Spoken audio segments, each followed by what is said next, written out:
Last part में हमने देखा था कि रेड क्वीन ने माइक और डेव को 9th लेवल पर पहुंचा दिया था, जिसके बाद माइक और डेव उन टाइगर राजकुमारियों से लड़ने का चैलेंज पूरा कर रहे थे। लेकिन तभी वहां डीमंस आ गए थे और एंसेस्टर हॉल भी माइक और डेव को पकड़ने की कोशिश कर रहा था। लेकिन तभी रेड क्वीन वहां आके उन दोनों को बचा के वहां से ले गई थी। अब आगे तो इस पार्ट की शुरुआत में रेड क्वीन माइक और डेव को उड़ाते हुए एंसेस्टर हॉल से दूर ले जा रही थी, जहां उड़ते हुए माइक बोलता है कि इस पोजीशन में मुझे अजीब लग रहा है। ये सुन के रेड क्वीन उन दोनों की बेल्ट पकड़ लेती है, जिसकी वजह से उन दोनों की कमर में दर्द होने लगता है। लेकिन डेव माइक से कहता है कि कुछ भी मत बोलो, वरना अब की बार ये हमें उल्टा लटका देगी। इसके बाद माइक टेलीपैथी के थ्रू डेव से बात करते हुए कहता है कि लगता है ये बहुत दयालु है, इसलिए इसने हमें बचा लिया। अगर हमें ये नहीं बचाती तो अब तक हम मारे जा चुके होते। पर डेव को रेड क्वीन का बस काइंड होने की वजह से उन दोनों को बचाने का रीजन ठीक नहीं लग रहा था। तभी माइक रेड क्वीन से पूछता है कि हम कहाँ जा रहे हैं।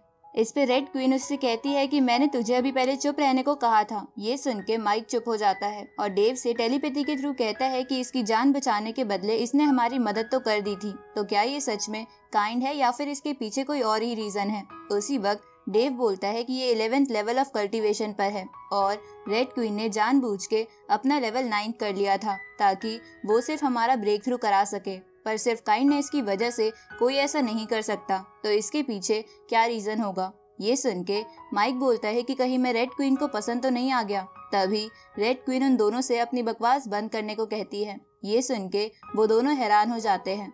उसी वक्त रेड क्वीन उन दोनों से टेलीपैथी के थ्रू कहती है कि तुम्हें क्या लगता है मैं तुम दोनों जैसी शक्ल वाले लड़कों को बचाऊंगी। वो तो तुम्हारे पियरलेस बीट के एंसेस्टर्स ने मुझे तुम्हें बचाने का सिग्नल दिया, इसलिए मैंने तुम्हें बचाया है। जिस पे माइक रेड क्वीन से पूछता है कि क्या तुम हमारी मन की बातों को सुन सकती हो। इस पे रेड क्वीन बोलती है कि मैं 3 मीटर की रेंज में तुम दोनों की बात आराम से सुन सकती हूँ। तभी डेव रेड क्वीन से पूछता है कि अगर तुम्हें पियरलेस बीट के एंसेस्टर्स ने हमें बचाने के सिग्नल्स दिए थे तो जरूर तुम्हें इसके बदले कोई रिवॉर्ड भी मिला होगा, तो वो क्या है। ये सुन के रेड क्वीन उन दोनों से कहती है कि कुछ चीजें ऐसी है जो तुम्हें पता ना ही चले तो बेहतर है। उसी वक्त रेड क्वीन देखती है कि डीमंस पर्पल क्लाउड में उनका पीछा कर रहे हैं, तो ये देखकर रेड क्वीन अपनी स्पीड बढ़ा देती है, जिसे देखकर डेव उससे पूछता है कि तुम इतनी तेज क्यों जा रही हो। ये सुन के रेड क्वीन उसे बताती है कि हमारे पीछे डीमंस लगे हैं। इस पे डेव पूछता है कि कहीं वो एंसेस्टर हॉल के लोग तो नहीं, जिस पे रेड क्वीन कहती है कि वो डीमंस ही है, क्योंकि एंसेस्टर हॉल के लोग ऐसे पीछा नहीं करते,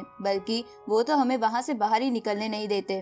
तभी रेड क्वीन उन दोनों को छोड़ते हुए कहती है कि अब तुम दोनों अपने आप उड़ो, क्योंकि मैं तुम्हें कैरी करते करते थक चुकी हूँ। अब ये सुन के वो दोनों रेड क्वीन को फॉलो करने लगते हैं, लेकिन उनकी स्पीड रेड क्वीन जितनी नहीं थी। साथ ही वो डीमंस उनका लगातार पीछा कर रहे थे। थोड़े समय बाद वो सभी समुद्र के पास पहुंच जाते हैं, जहां डेव माइक से कहता है कि हमें जो जाइंट्स पहले मिले थे उन्होंने हमें एक टोकन दिया था, इसलिए अगर हम समुद्र के अंदर चले गए तो हमारे बचने के चांसेस बढ़ जाएंगे, क्योंकि तब वो जाइंट्स हमें प्रोटेक्ट करेंगे। लेकिन तभी वो डीमन क्लाउड उन तीनों को चारों तरफ से घेर लेता है। ये देखकर वो तीनों डिफेंस पोजीशन में आ जाते हैं। तभी वो क्लाउड उनके और करीब आने लगता है, जिसको रोकने के लिए वो तीनों अपने अटैक्स का इस्तेमाल करते हैं और वहां से भागने की कोशिश करते हैं। लेकिन जैसे ही वो जमीन पर पहुंचते हैं तो उन्हें पता चलता है कि वो किसी आर्टिफिशियल डोमेन में आ गए हैं। उसी वक्त वो डीमंस उनके सामने आ जाते हैं, जिसके बाद उनमें से एक उन तीनों को कहता है कि तुमने हमें हेवनली डीमन फील्ड बनाने पर मजबूर कर दिया, जैसा आज तक पहले कोई नहीं कर पाया था, जिसकी वजह से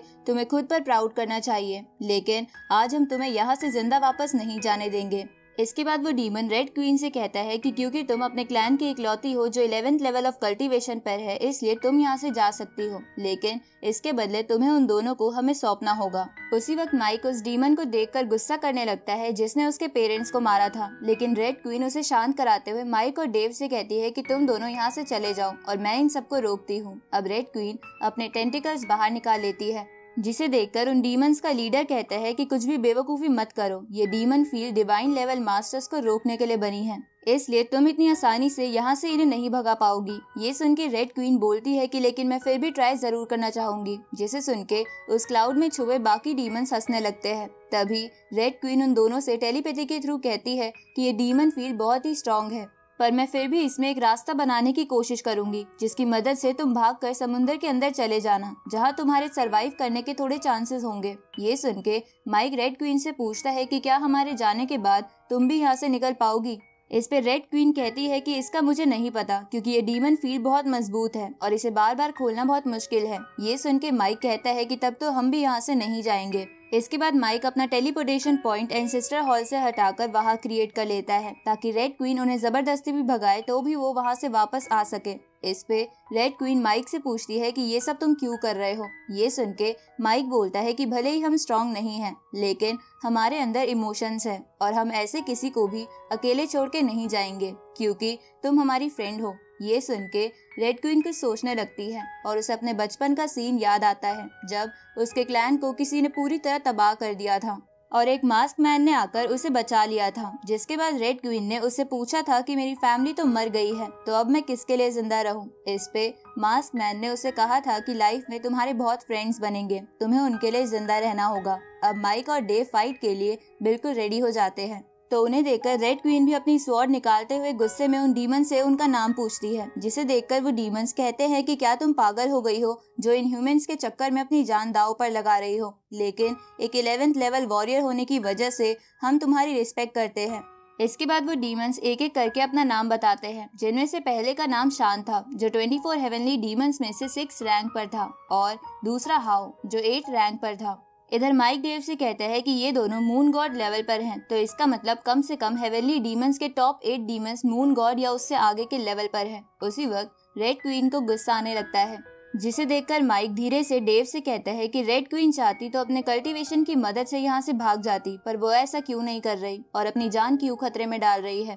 इस पे डेव माइक से कहता है कि शायद जैसे पियरलेस बीड हम दोनों को करीब लाया था वैसे ही पियरलेस बीड इसे भी हमारे करीब लाने की कोशिश कर रहा है। अब वो तीनों अटैक के लिए तैयार हो जाते हैं, जिसके बाद रेड क्वीन 6 और 8 रैंक वाले डीमन से लड़ने लगती है जहां वो अकेले ही उन दोनों पर भारी पड़ रही थी। इधर वो डीमंस जिसने माइक के पेरेंट्स को मारा था वो उन दोनों से लड़ने के लिए आ जाती है ताकि वो उनसे पियरलेस बीड भी छीन सके।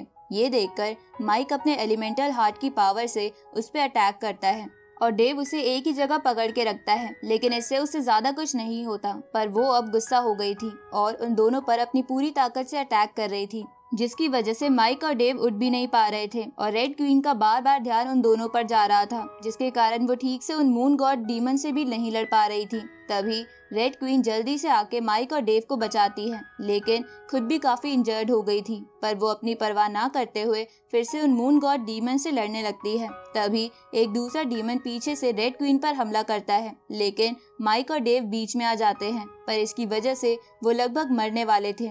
तो ये देखकर रेड क्वीन उन्हें सुनाते हुए कहती है कि तुम्हें ये बेवकूफ़ी भरी हरकत करने की क्या जरूरत थी। इस पे माइक बोलता है कि हमें तुम्हें प्रोटेक्ट करने का वादा किया था और अगर हमें फिर से ऐसा करना पड़ा तो हम जरूर करेंगे। तभी माइक के पेरेंट्स को मारने वाली डीमन उन तीनों से कहती है कि स्ट्रगल करना बंद करके चुपचाप पियरलेस बीड हमें दे दो। इस पे माइक और डेव आगे आते हुए कहते हैं कि वो तो तुम्हें हमारे मरने के बाद ही मिलेगा। ये सुन के रेड क्वीन को फिर से उसी मास्क वाले बंदे की याद आती है जिसने उसकी जान बचाई थी, इसलिए वो कुछ सोच के एक मेथड को इस्तेमाल करने लगती है, जिसकी वजह से उसकी बॉडी में आग लग जाती है, जिसे देखकर उन डीमंस का लीडर घबराते हुए कहता है कि जल्दी से हेवनली डीमन फील्ड को हटाओ, जिसे सुन के बाकी डीमंस ऐसा ही करने लगते हैं। उसी वक्त रेड क्वीन तेजी से उन डीमंस पर अटैक करती है, लेकिन वो डीमंस साइड हट जाते हैं, जिसके बाद रेड क्वीन उन डीमंस से कहती है कि क्या तुम अब मुझे रोक पाओगे। इस पे वो डीमंस बोलते हैं कि तुम सच में पागल हो गई हो जो तुमने 2 ह्यूमंस के चक्कर में अपनी डिवाइन बॉडी को इग्नाइट कर लिया। हम मानते हैं कि ये फायर हमें नुकसान पहुंचा सकती है, लेकिन थोड़ी देर बाद तुम भी मर जाओगी। ये सुन के माइक और डेव हैरान हो जाते हैं। तभी रेड क्वीन उन डीमंस से कहती है कि क्या तुम डर गए। ये सुन के उन डीमंस का लीडर रेड क्वीन से पूछता है कि ये सब तुम इन ह्यूमंस के लिए क्यों कर रही हो, पर रेड क्वीन बिना कुछ बोले माइक और डेव को वहाँ से ले जाती है और वो डीमंस भी कुछ नहीं कहते क्योंकि अब रेड क्वीन उन सबको मार सकती थी। इसलिए उन डीमंस का लीडर बाकी डीमंस से कहता है कि इन्हें अभी जाने दो, पहले हम एंसेस्टर हॉल का मिशन पूरा करके पियरलेस बीड इनसे छीन लेंगे। और इसी के साथ ये पार्ट यहीं खत्म होता है।